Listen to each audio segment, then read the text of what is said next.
I am the Tofu Golem. Please enjoy the video. You start by preparing both devices. Make sure the Bose has charge and you power it on because low battery can block pairing.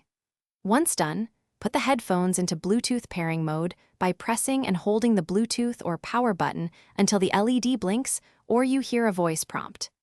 Meanwhile, open Settings on the iPhone and turn Bluetooth on. This makes the phone actively scan. Doing these steps first avoids interference and speeds discovery when the device appears in the list. You now tap the Bose device name under Other Devices on your iPhone. Selection initiates the secure link. Make sure to accept any pairing prompts and enter a PIN only if the phone asks. Most Bose models use automatic confirmation. Once connected, iOS shows the device under My Devices with Connected for audio. If you want customized noise canceling or firmware updates, open the Bose Music app. That's why you confirm connection before adjusting advanced settings, so profiles and firmware apply correctly. You finish by verifying the connection.